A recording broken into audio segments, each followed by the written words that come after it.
Pascu, very nice to see you in Belgrade. It's been a while, I would say. When was the last time? 2019? 19, yeah. Yeah. So it's been a while, glad to see you, but we've been always in touch. On social media, I'm seeing how active you are on X, on LinkedIn as well. Not so much on Instagram, which we'll maybe talk about it, but it's really nice to see you, and hope you enjoyed Belgrade so far. For sure, yeah. Thank you for having me. And yeah, I think we were discussing before the podcast, like when was the last time we actually met? And we were both saying like we were doing like similar things, but like very different in the same way back then. Yeah. So how things have been with you? So like just to give like as I remember, because we just met literally, and we spoke just briefly, but like how things have been since 2019. Like we met at that time. I organized this like a meetup in London on Instagram, which you reacted, and then we met there, and since then we kept in touch. So what are you currently focusing on? Yeah, well, firstly, I think that for everyone that is watching this video, they can probably relate. If you think of 2019, it sounds like 20 years ago. It sounds like such a long time ago. Back then I was living in London. I was freshly graduated from university in the UK, and I was dabbling with freelancing. If I remember, I still was working part-time, something very unrelated.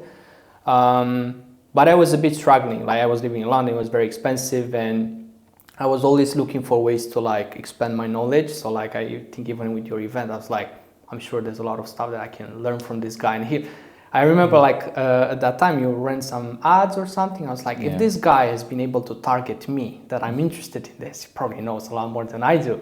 So that's why I came to the event. But 2019 to 2020, I was doing a lot of videography stuff. I was filming events. I was filming even weddings, like all sorts of things. And I was starting to niche down on specifics. And I was already building up a very good case study of clients, portfolio of clients, and I was doing very well. And then 2020 happened. And from a week to the other, obviously you're not able to go outside with your camera to film. There was no events, there was nothing. And I think within 2 weeks or so, I lost all of my income. And I had no job. They were giving stimulus from the government for whoever had jobs at the time, but I had no job. So I was having to wait like a couple of months before it was getting to freelancers with the stimulus. I was like, I have to do something. So back then I started a podcast myself with a friend of mine in London. And at the same time, I was also doing podcast management for 2 clients. I moved to Romania because there was nothing to do in London at the time. I stayed in Romania for close to a year. Whilst I was working with these 2 clients, I was getting some maybe here and there one-time project for video editing because I was a very good video editor.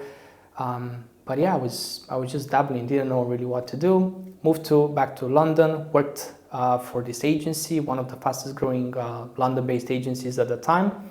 I worked there for a year. I expanded my knowledge a lot. I joined as a videographer, and slowly but surely I started looking into ad accounts. I realized that, oh shit, it's not just about the transitions in the video, but the video has to sell.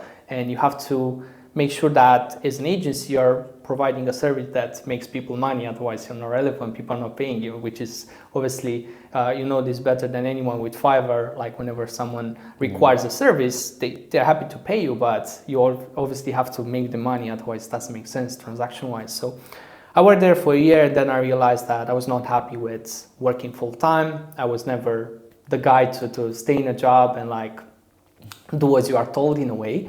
And I walked away from them in very good terms. We kept working together. I did some freelancing projects after I left the agency, so we were still in very good relations. And then slowly but surely I started opening my own agency, and I feel like ever since, like what I was doing before has improved, has elevated. I started working with massive brands, and yeah, it's been a crazy journey since then. And I also left London, which we were talking about previously. I left London last year in September and moved back to Romania, and that has also like shifted my perspective on a lot of things as well. Yeah, it's crazy because like you have done so many things, and I think that's probably one of the most important things, that whenever something like even goes bad or something changes, you have to just keep trying things.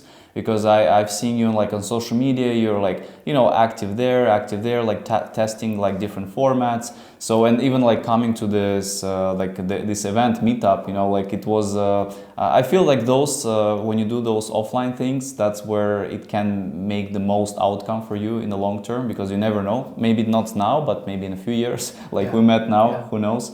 And so, but before all of this like agency stuff and videography, you like passionate about the fitness, I mean the whole this, you know, fitness industry, and you were also competing, right, in the competition, like in bodybuilding as well. Like essentially why you didn't stay in that sort of like niche? Because as you know, on YouTube there are a lot of people who are like did fitness and now they're kind of like, you know, building their community around the sport, around the fitness. Why didn't you pursue that direction? Yeah, that's a very good question, and I think it all comes down to the sacrifices that you have to make with each thing that you are choosing to do in life.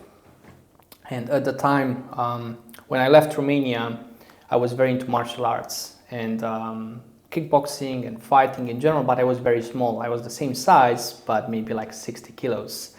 So I went to uni, and there was no very strict and like rigorous training gym that I could go to train with the guys. So I was like, I'm just gonna start lifting weights, because I didn't have anything else to do to keep myself in shape. And at the time there was if people watch fitness, there was the big boom of vloggers filming themselves like, hey, here's what I'm eating, here's what I'm lifting. And I started doing that as well. I started doing vlogging. That's how I got into the whole content thing. And I posted maybe like 150 something vlogs on my phone with my Samsung S6 at the time. I started doing competitions, and to answer your question, I got to a point where naturally, realistically speaking, there was not much else I could do in a very short period of time. I had a competition in May of 2018, and I came in, I think, 4th out of like maybe 15, 16 guys. And I was the smallest between the 4 guys that took the prizes, and I got qualified to a national. That was a regional, and then I got qualified for a national end of the year, I think October, November. And I was like, realistically, if I jump on steroids now, I can probably take like 1st or 2nd place. But if I don't do that, I have no chance. So I had like an identity crisis, because at the time everything in my life was around fitness. This was all I knew, this was all I liked. And I was like, okay, cool. Now it's time to decide, do I go this route and I double down on it and I affect my health? And realistically, at least for the next 5-10 years, everything I will do will be fitness. Or do I know myself as someone that knows more than fitness, that can perhaps do something else? And I took the decision to not do that and keep fitness as a hobby. Because I always like to like strive towards a goal, and like always have, like, I'm very mission driven. At the time, for maybe a year, I didn't like fitness anymore. I'll go to the gym, I'll be like, whatever, what's the point? I didn't find any purpose in like going to the gym anymore, but I kept going. And yeah, basically afterwards I knew that I wanted to do something on my own, so I started freelancing. So if it wasn't to quit fitness, maybe I would have never started this route of like freelancing, clients, service business. Yeah, but when you started like freelancing, you went with like a videography, right? Like, No. Or was there something different? I think I was still in university, last year of uni, 2017 to 18, when I started realizing that there's a way to make money online. But it was not like, there was no like Iman Gadzi, like Andrew Tate's Real World. There was no one person that would teach this online at the time. There were like scattered informations everywhere, and it didn't seem like so tangible and so real. Like, oh yeah, here's this guy that's making this much per month, and here's this guy. Like, there was no such thing, and the only portal were platforms like Fiverr, Upwork, freelancer.com. And I think at the time I opened first a Fiverr account and then Upwork account. And I realized that, oh shit, like I have to like apply to all of these jobs and I have no experience. I was just starting to do some graphic design part-time. And I found a couple of gigs, but it was nowhere near to like sustain myself. So yeah, that's basically how I got into it. And then slowly but surely I kept thinking of like ways to like double down on something and be able to like actually make a living out of it. Yeah, so but what happens, because essentially you didn't stay with like Fiverr or Upwork, you were like kind of like, you know, choosing like what happened afterwards, like when you started to experimenting, like you didn't find success there, or maybe you wanted to do something different? Yeah, so I think I moved to London in 2018, and the fastest and like I guess surest way, the most guaranteed way to find clients was through Upwork. And I was very happy because I moved to London and there were a lot more gigs in London for video stuff than there were anywhere else in the UK. But I got to a point where there were only so many, maybe there'll be like 15 per week. Yeah. And you're competing with the best of the best in London that have like so much more experience than you. They have all the camera gear, and I was just like with like a very $500 Canon 500 or 750D or something. I was like, I have no chance in competing with these guys on the same platform. So whilst I was still applying, I was like, what if I reach out directly to businesses and try to sell them this, as opposed to wait for them to like put a job. I was just thinking about Vector, like there's this event coming up in 2 weeks and I'm sure they need videos. I'm sure they need pictures. So I would start DMing businesses on Instagram and say, hey, I checked your itinerary and I saw you have this event coming up in 2 weeks and a half. Do you have video coverage? Do you have photography coverage? And obviously I'll get a lot of rejections. People will not have the budgets. But in the beginning, Gary V, I was doing it for free. I was like, hey, look, I'm coming. Like, you don't have to give me anything. Just give me entrance at the event and just do the video, and I'll do like a 30-second video and like 20 pictures and be like, yeah, whatever, like it's not gonna, worst case scenario, we're not gonna use the content. So I started doing that and I started building relationships around, first, I think it was clubs and gyms. I would start to get, obviously with the gyms, it was easier for me because I was already in fitness.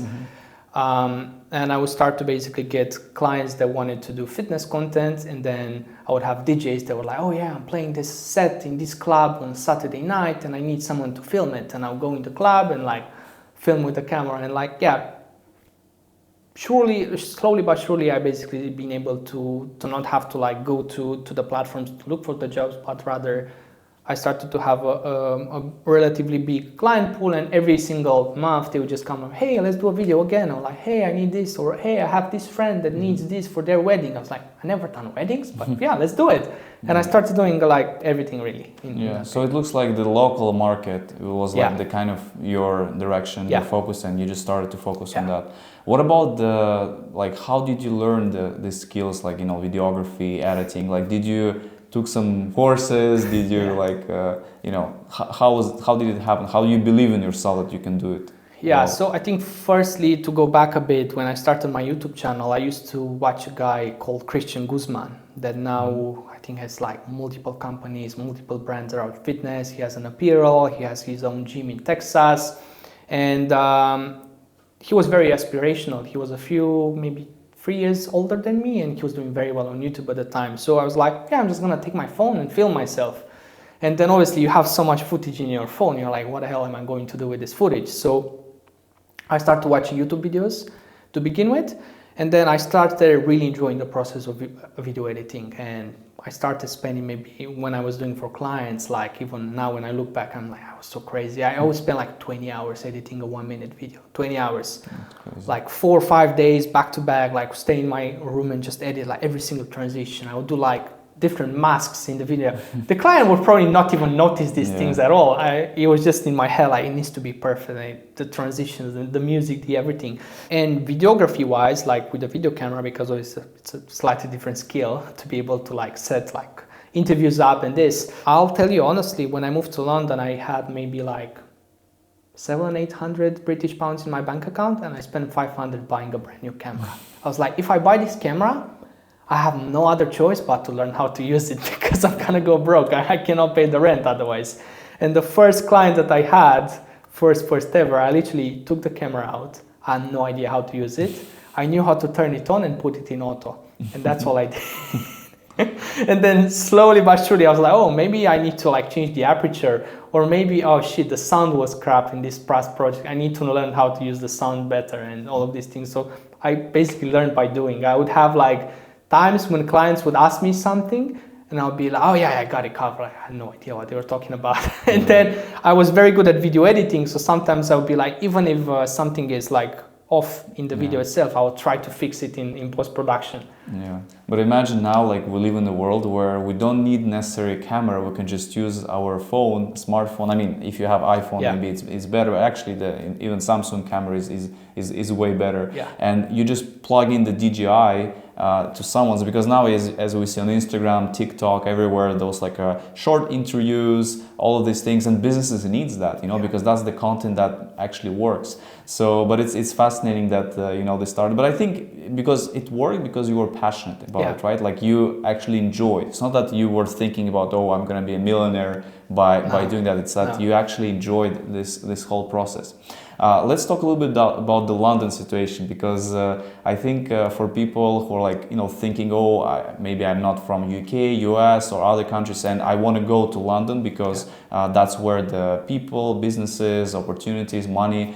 In your case, now you have shifted things, but like, what made you, let's say, change your position about being in London and just like living there? Like, why essentially you decided to move out?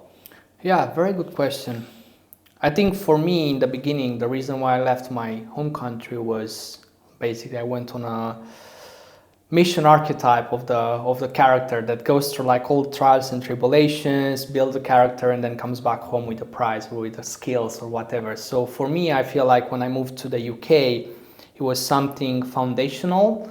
You get to a city where it's like millions of people and everyone is competing for the same clients, for the same businesses, but there's an abundance. So if you are good at what you do and you are persuasive and disciplined, you'll eventually, like in a couple of years, you'll make it. Let's say you're gonna have your clients, your little business, everything.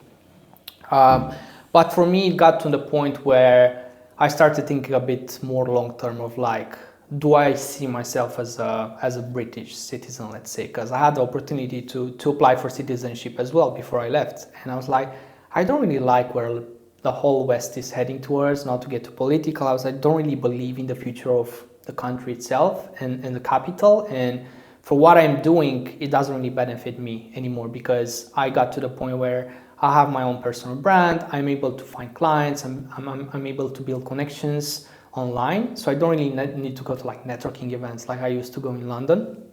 So for me, yeah, it was decision where I was like, if I want to come back to London, I can just take a flight, go back to London, meet a client, meet a guy, like whatever, but I don't have to be there. And I was spending a lot on actually being there for no reason when everything was already online. So yeah, it was a no-brainer. Yeah, so maybe it's good for people to go to places like Dubai, London, to maybe find themselves, you know, like, and to understand what they can do in the future. Because eventually, like for me as well, like, okay, like we can, let's say, both live anywhere we want. But for me, like right now I'm in Belgrade, Serbia, and I mean, this is a great place to be, you know, like with expenses, with people, with everything. And essentially in the world we live today, we can do so many things online, working with clients from US, and we don't need to be like in the US. We can be anywhere in the world. So let's come back to this like transition. So you're doing the videography. We also collaborated on the projects together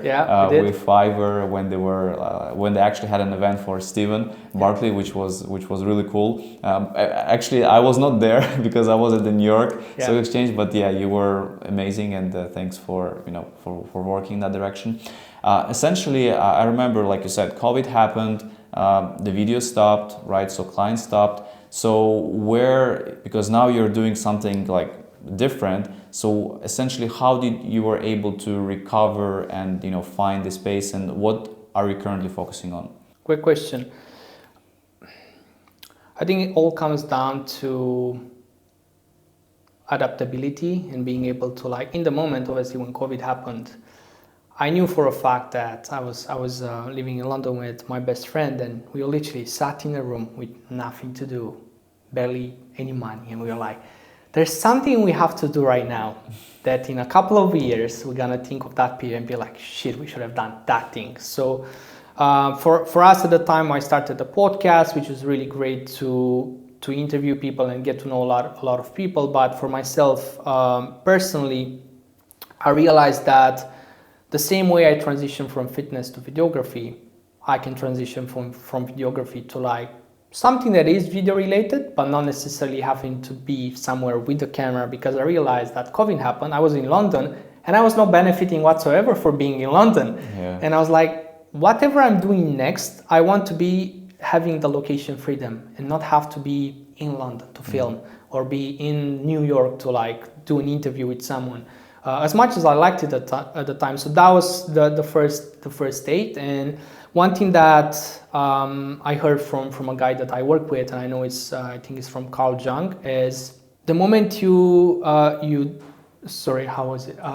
Most people are taking the subconscious as conscious, without realizing that it's all their subconscious, and basically because of that they think that it's fate what is happening to them, but it's actually your subconscious mind taking all the decisions for you in the back end, and you don't realize. And it all comes down to what are you afraid of? Are you afraid of trying something new, or are you afraid of failing? That's something new thing that you are doing. And at the time I was still young, and I was like, look, like what am I afraid of? Like the worst thing that can happen is it doesn't work and I have to go back and live with my parents. That was the worst thing that could happen. It's like, I've done it before when I changed from this to that, so why can I not do it again? And I was still using some sort of videography skills and video editing in what I was doing next, which was social media marketing and like podcast management. So I was like, I'm sure I can figure it out. Of course, there's gonna be new things, but there was also something exciting because I was doing something a bit more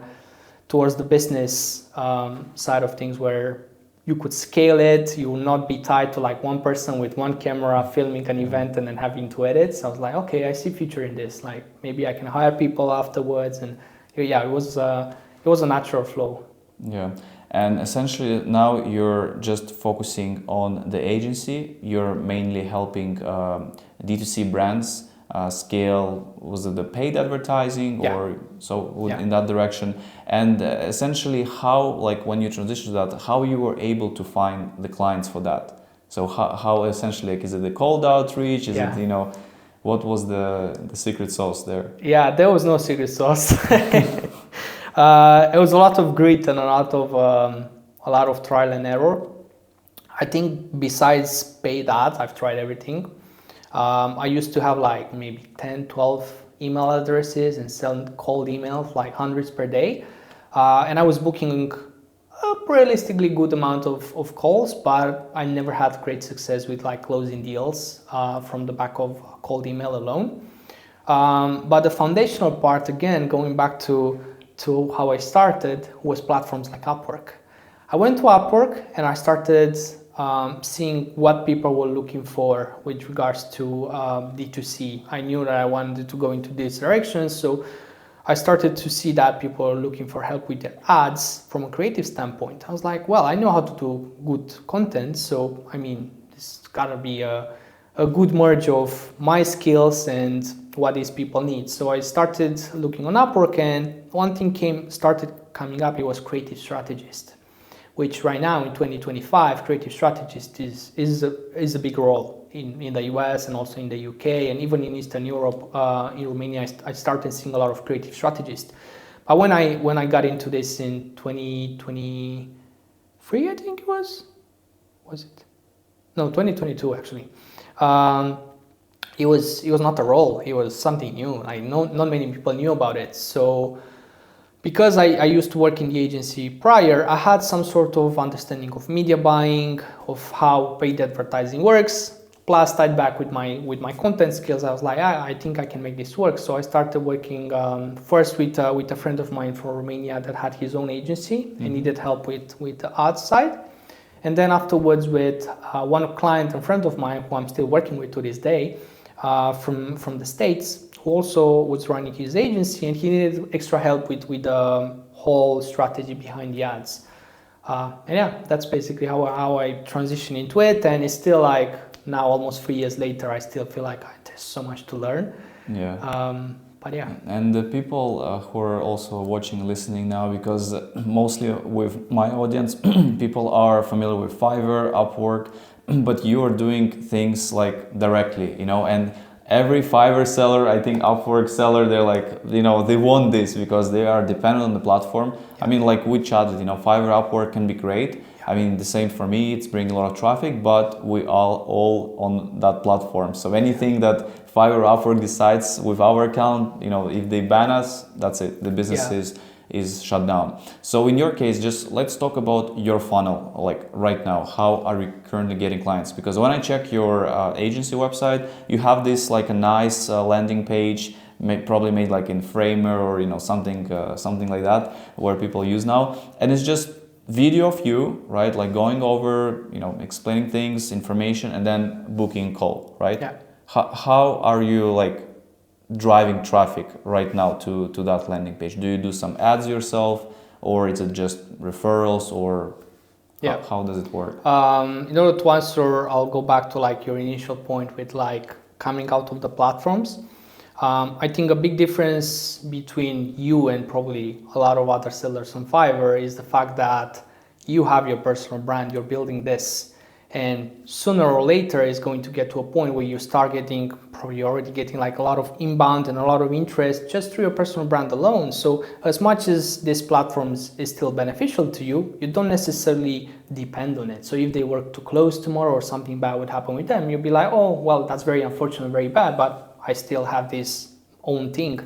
And one of the big differences between when we started and right now is the fact that when we started, yes, it was competition, but it was not as saturated as nowadays. Like nowadays, like everyone wants to be a freelancer. I feel like everyone is trying to work online. Everyone is trying to do their own thing, which is great. Don't get me wrong, but that obviously like there's a limited amount of demand.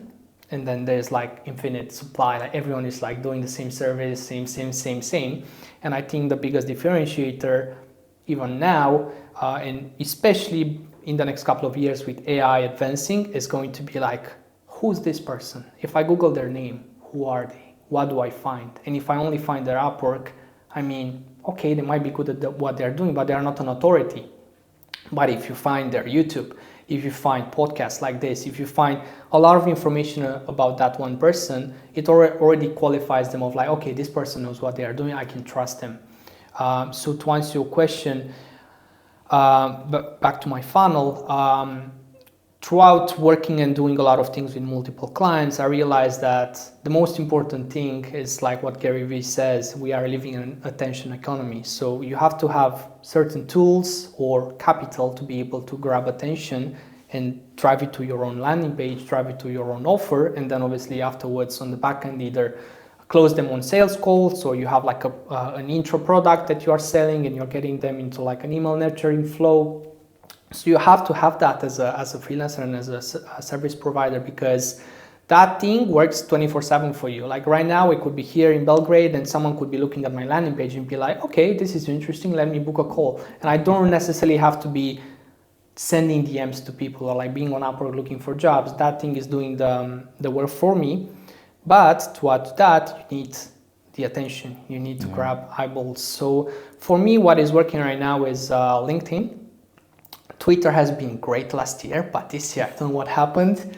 If my content is just like too average, it's just not working as well as it used to be a year ago. But I had a post go super viral on LinkedIn 3 weeks ago. I got like 250,000 impressions on LinkedIn. I saw it. I was like, wow, this is going crazy. Especially with the OpenAI introduced the create image, the new ways. So, and you posted this like things you can do. Yeah. It brought results like yes, it did. We signed the clients through that, and it got me about 800 leads that I have in my CRM now. But yeah, to answer your question, I think it's very important to know that you have to have a way, a mechanism through which you are attracting attention, and then a landing page or some sort of mechanism that converts that attention and makes you the right person for the job, the right agency to solve this problem. And then obviously you have to have some sort of backend where you actually convert these people and turn them into clients. Yeah. Do you think it's possible to avoid doing those sales calls? Can it be done just by maybe messaging, or I know like other agencies. I have one of my good friends, he has this like a video analysis funnel. They just submit their name, submit their, let's say, website or business, and he records like a loom, he sends the loom, and then after the loom they're like ready to pay. I mean, maybe there could be a follow-up call, but Yeah. do you think it's possible to avoid? Because some people might not be like, I don't know, maybe it's actually will be worse if they jump on the call, because I mean, you know how it is, you know, the clients will come like, okay, how can you help me? And they're like maybe afraid. Can it be done without the calls, or calls is probably still the best? Yeah, I think it depends. And I hate to say that, but I think it depends on your LTV. Like how much are you actually going to charge these brands per month, and how much are you going to actually charge them per 6 months, per year? Because I have brands that have been with me for close to 2 years now. And if you look at their retainers, they might be like, okay, it's just a normal retainer rate. But if you look at their LTV, like they paid us like close to 6 figures in retainers. So for me personally, I think that the higher the retainer and the higher the commitment of their side, the less likely they are to just put down like a lot of money into a company that they never spoke to someone. Can it be done without the sales call? Yes, I believe it can be. But I think it's up to a point, maybe up to 1K, up to like 1.5K, maybe 2K, where you do like an audit afterwards and you do all of that. But personally, I enjoy the sales calls because there's been a lot of cases even this year when I have a call with a brand and like, look, like realistically, we cannot help. It could be because I don't like their vibe. I feel like they're going to like be super toxic. Or I just feel like realistically, everything that you're doing, we cannot really improve. Like you've been working with the best of the best, and I cannot guarantee you we can do a better job. So I have to push them away. So that's a good, I guess, filter to be able to like see who you can work with and who you cannot. And also, last but not least, my personality is tied to human relationships, and I love talking to people, and I love hearing from them, and I love to get to know them a bit outside of the work scope. So that gives me a bit more of a rapport. I talk to them, I know where they're from, I know all of these things, and then afterwards I feel like I know who I'm speaking to. Plus, last but not least, the way I consult with clients is very, I give them a diagnosis, whereas I'm like, I don't even want to talk about working together before I actually see your ad account. I want to see what's happening, because it's one thing for you to tell me something, it's another thing for me to see things from my own scope and from my own experience in what's happening in your ad account. And then from there, I have the report, I have all the information, and then we are ready to basically start the relationships from there. Yeah, I mean, I agree. Calls, I think, are great because you can build those relationships. You know, I'm also curious to hear how those calls are usually go, like, you know, how they are. Because, for example, I've been speaking with other people, like coaches, let's say, and they also do sales calls, but, you know, they're trying to sell you like, you know, a course or a coaching program for like 3K, 3 months. And many times when people go on those calls, like, it's like they think that by paying this coaching program, they will achieve like the success of that person, or they'll be able to be financially free. In your case, you're working with the businesses, right? People, the businesses who needs more help, like more sales. And I mean, they're already probably doing okay, right? They're not like so how usually that the sales calls in your case work? So you jump on the call, like they're like, okay, hey Pascu, how are you? Like, and how like do you take the payment on the call? How would you just, let's say, how would first 10-15 minutes will go on that call? Getting very specific, I like it. Well, firstly, you kind of touched upon it as well. We are talking B2B and B2C, and B2B is obviously a lot different in sense that this whole sales cycle could take months. I've been following up on a prospect since January. We just closed them like 2 weeks ago from January. It's April now. So it takes a lot more time to not necessarily convince them, but to get approval from like the C-suite, the CEO, maybe you spoke with the CMO, the CEO has to approve, and then they have to talk to finance to like get the financing together, and then you have to talk to the legal team, get the agreement together. It takes a lot of time. But to answer your question with how the calls usually go, I think they're already very warm because of the funnel, because of the content that I've been posting, which is why I was saying like personal brand is everything. And they are already open, and they're not closed in regards to, okay, yeah, prove yourself to me. Tell me why you're so good. It's never that synergy. It's usually the first 10, 15, 20 minutes, I'm like a sponge. I'm like, okay, you booked a call. Thank you. Let's hear from you. Like, how is everything going? How are you generating the revenue? What sort of platforms? How many platforms? How much are you spending on these platforms? Okay, so Meta sounds like is your main driver. Who's doing your creatives right now? Who's running the media buying? I'm trying to like see where are they at in terms of spend, in terms of profitability, but also more than anything, I'm trying to understand where's the pain point.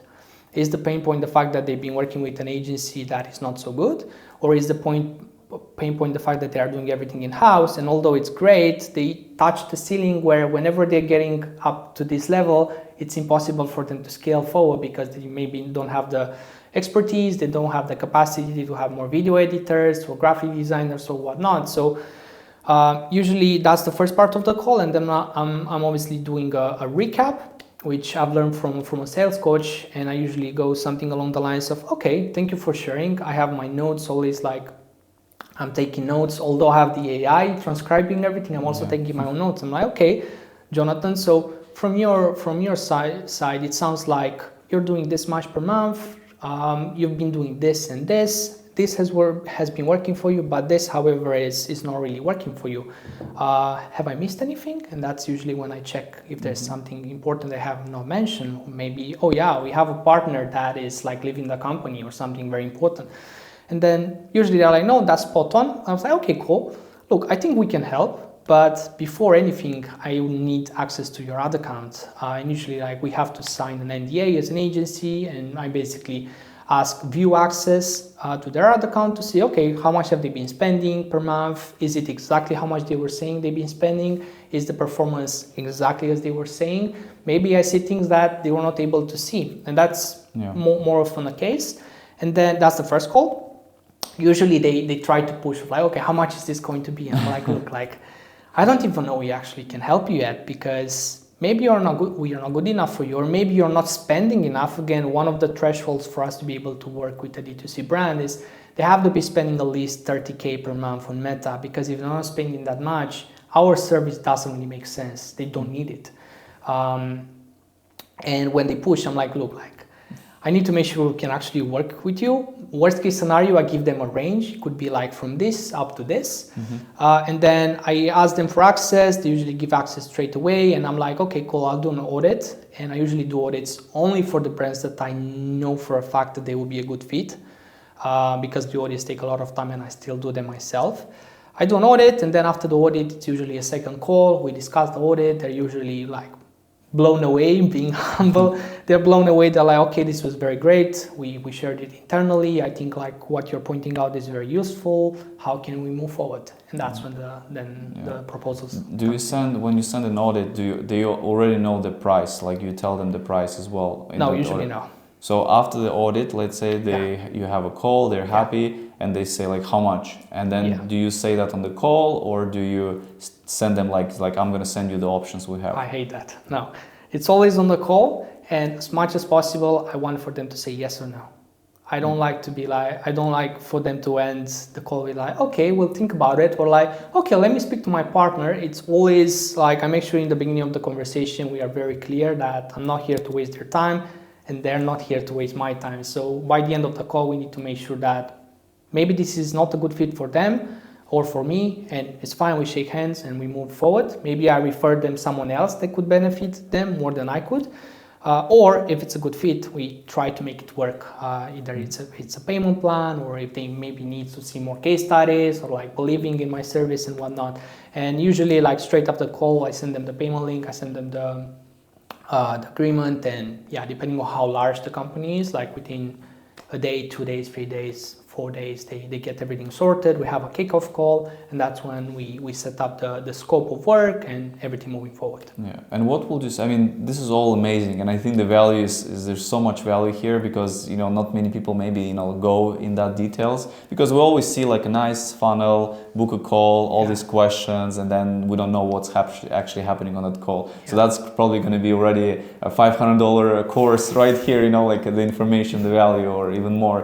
Depends on we go. So it's really interesting, because the other thing I have, like going back to the Fiverr, Upwork, the problem there is that it's hard to keep the customer paying you like for a long time, like the LTV, like you can keep maybe 2 months, 3 months, and then they're like, oh, I'm not using Fiverr. Like there is a lot of problems. But I'm curious, when you do all of these things, like you close the clients, how long they can usually stay? I mean, assuming your service is recurring, my service recurring, if someone is offering as well, it's a recurring service. How would you say how long they will stay?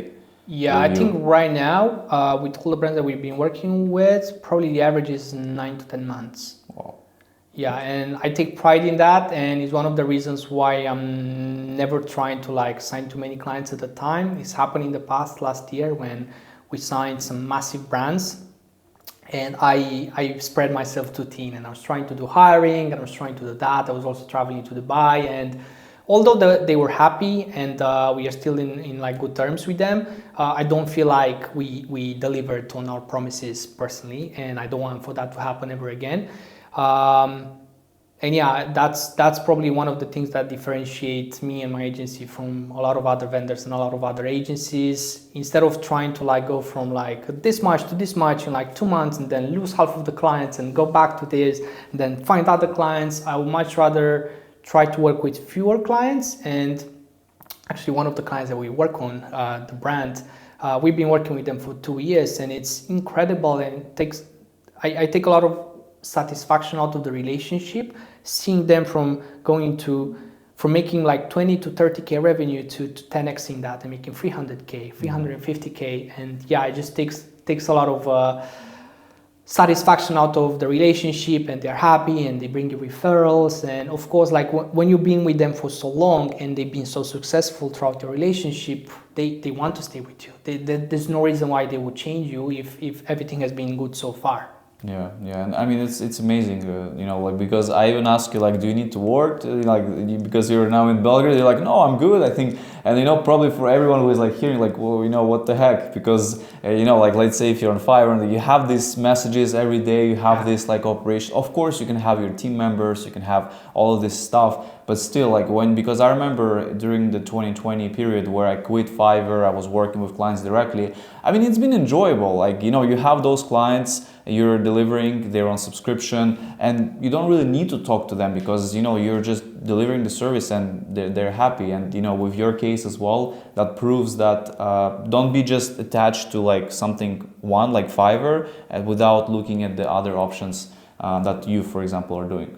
But the other thing I wanted to mention is that I feel you could be like an amazing coach, like actually like a business coach who is just like, I mean, I'm sure like someone will be happy to pay like a few $100s to you just to speak one-on-one and just to like know information. Have you thought about like going that direction? Because I think you will be a very good role model, and especially since 2019 when I first met you now. I mean, you grew like crazy in terms of, I think, like in the mindset.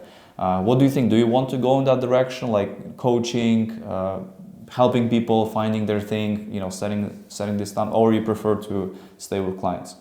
It's a very good question. Firstly, I have been approached by people online, and they were willing to pay for my time.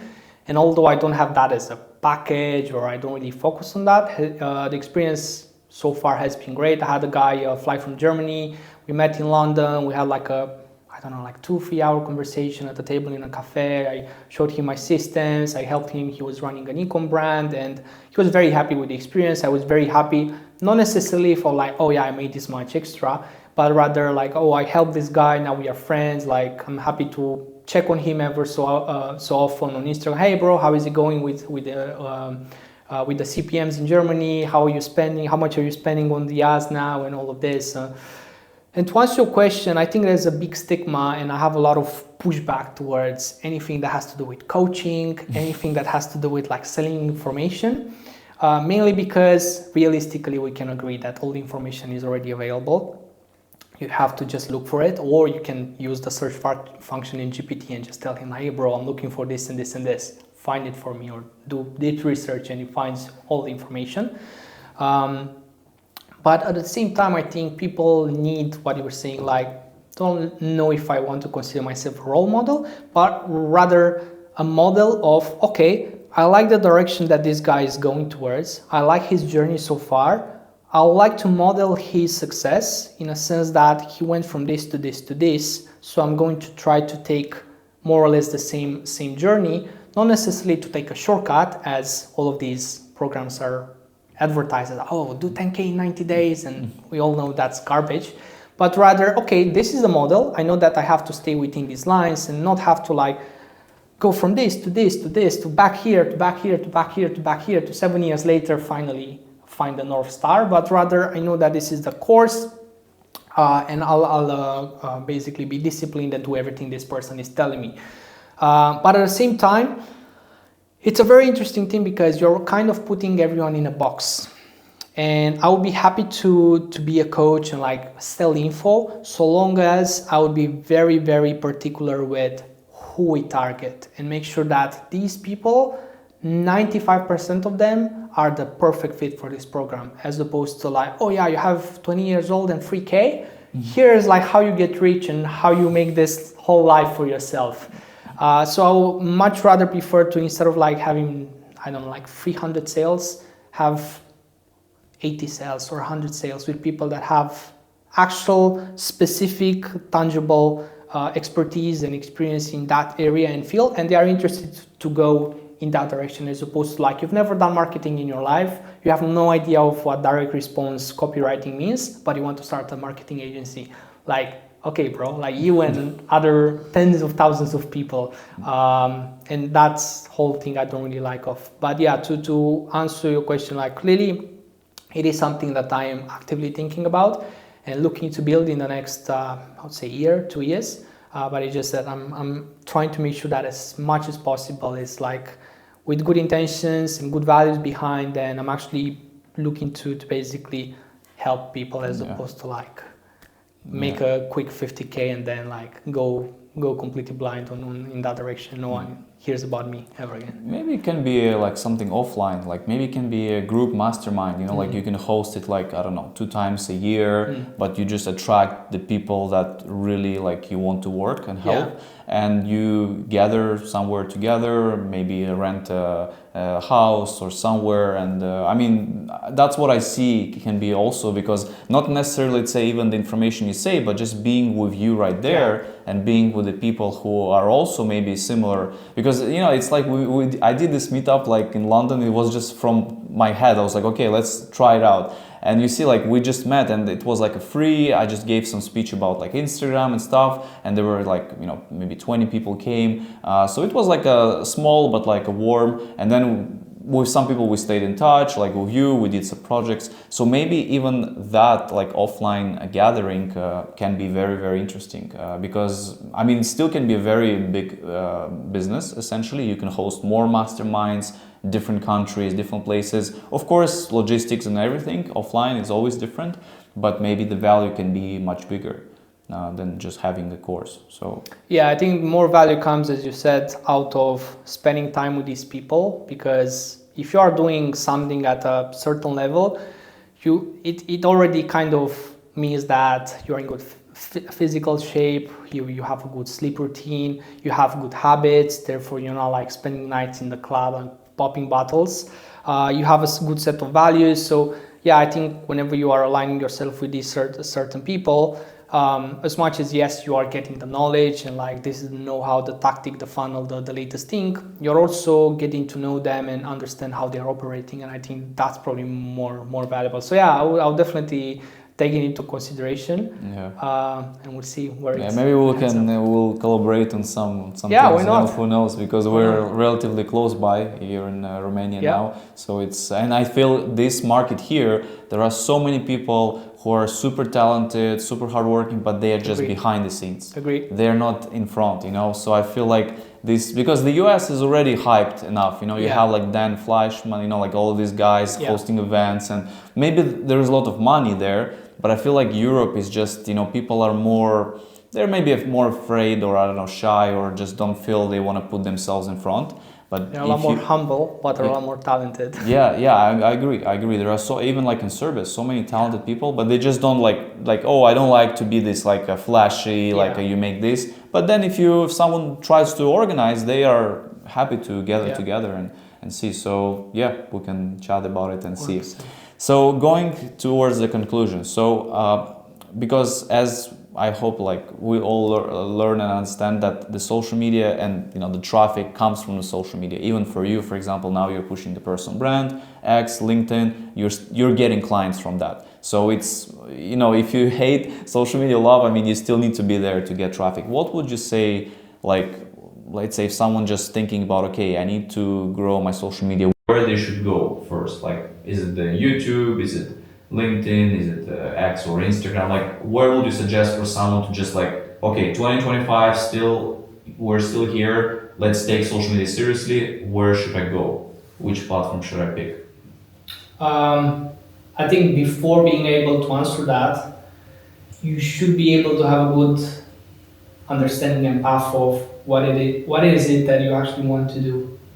Because if you want to, let's say, sell a B2B local lead gen service, you'll probably be very good in like hanging out in Facebook groups, because that's where your leads will be. But if you want to perhaps do some more e-com and drop shipping and things that are more young and more fresh, you'd probably be better off going to Twitter or Instagram. So I think it's super important to know, I want to do this service, this is the offer, you can work on the offer, you can improve the offer, and it's going to be for this avatar customer profile. Now, based on these two, where should I be looking? Should I be looking on LinkedIn? Here's the pros, here's the cons for LinkedIn. Here's Twitter, here's the pros, here's the cons, here's Instagram. And once you've done the work, because you can't really do this, like you cannot have someone else do it for you, like buy a course, now this is all being taken care of. You're still going to have to do this yourself. I think just stick with one platform. I think one of the biggest mistakes a lot of people do, and I'm guilty of having done this myself in the past, is you're trying to start a YouTube channel, and you're also trying to push Instagram. Oh, you also have to push on LinkedIn. You have to understand that in 2025 and onwards, I think more than any other time, it's more about the quality as opposed to the quantity. Because you can have AI write 90 posts in like 20 minutes, realistically, you can do that. But how many of these 90 posts are going to have depth and are going to actually give like super good value to people, for them to be like, oh shit, like this guy actually like knows what he's talking about, let me follow him, let me like join his group, let me like buy his service or course. So yeah, to answer your question, I think you have to be very clear on what you want to do and who you want to serve, and then pick one platform and double down on that one platform. And I think with growing on social media, it's more about testing and doing, as opposed to like buying courses and finding the latest thing that works on any platform for any period of time. Because as much as that might work in the moment, you're not really building your foundational skills with growing on that platform. And when that thing stops to work, you're like, oh shit, like it's not working anymore. Like, what do I do next? Yeah. But if you have a good sense of like, okay, like I've been posting for like 6 months, you keep analyzing your posts. Okay, this post did very well. Why? Well, let's analyze it. Okay, that means we should be doing this type of post at least like twice a week or 3 times a week. Let's go more into that direction. When that post stops working, maybe there's other posts that do well, and try to find patterns and use GPT to be able to spot patterns very fast in your content. Send GPT like a document of like 100 posts, and if you're getting started, this is like a good hack. Take a weekend, analyze all of your competitors or like the best guys in the game, put it in your Google Doc, and tell GPT, like, hey, look, like this is the top 5 people in this industry, this is all of their posts, analyze them and tell me why are certain things working for them. And then you have all of their tests done in like a couple of hours in GPT, and then you can move into that direction. whilst obviously making sure that you are authentic and you're speaking from as much as possible from your experience and you're just copy pasting what other people have been saying. Yeah. I mean, I 100% agree because we have this technology like GPT that we can use, and it should not be the ones that posting for us or creating ideas for us. Like you should be the one who are creating the ideas, coming up with ideas, but it can help you with a lot of research, a lot of understanding on which direction you can possibly go. But I feel you should speak with your voice, of course, and maybe now even when you make mistakes or when you make like grammar, like things, maybe it's even valued more because like you see that the actual person wrote it, and you're like, okay, like because I know obviously I see some people that are like writing their own. I see like mistake, but I'm actually paying more attention to that because I'm like, oh, okay, he wrote, there is a mistake. It doesn't maybe heard as before. Yeah, so I think more than ever, personal things, personal insights, stories, things that make you human are more valued as opposed to like tactics and things that realistically you could be like taking, as I said, taking your competitors, putting into a GPT and then spitting out like the same thing again. As much as I think there's a place for that, you need to like make sure that you're staying relevant. This is your personal brand, this is what you believe in, and you double down on that from a content perspective to like the things that you engage with, the people that you hang out with, and like slowly but surely you'll find your voice and you'll be able to like build the audience. And one last thing I wanted to 100% note say and mention is if you think you're using GPT enough, you're probably not using it even like 20% as much as you should be. And that comes from someone that I have started using GPT ever since it got launched. I have 3 accounts now, and I'm thinking of like upgrading to like I think this $200 one. Just because like you're probably just barely scratching the surface. Like you should be like doubling down on like custom GPTs. Now I'm not sure whether they've added a new update where you're able to cross-reference information from one chat to the other.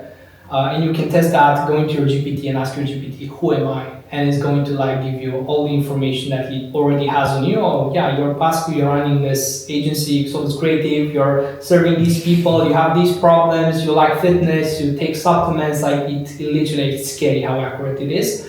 And yeah, you should be definitely like doubling down on it as much as possible because in a couple of years time, I think we're gonna look back at this and be like, fuck, like we should have doubled down even more on AI because like it or not is like here to stay. It's like, I feel like it's the same thing with how social media used to be back in like 2012, 2014 when Gary Vee was saying like, all the businesses are gonna use social media and you're like, yeah, sure bro, yeah, sure, of course, yeah. Now you look back at it, you're like, oh my God.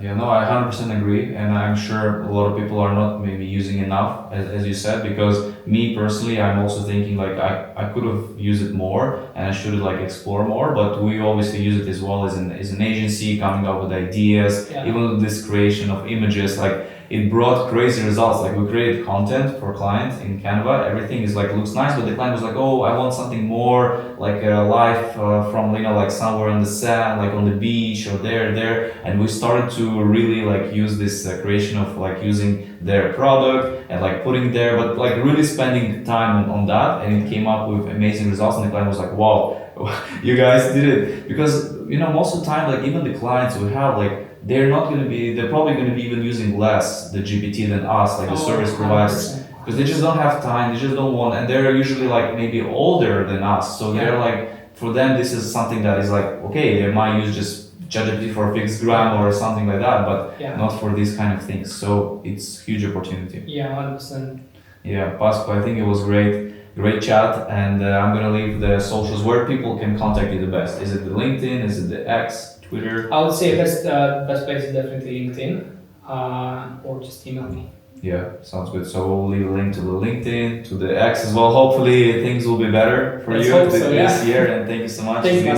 It's been a great chat. So thank you for watching, guys. Yeah, thank you.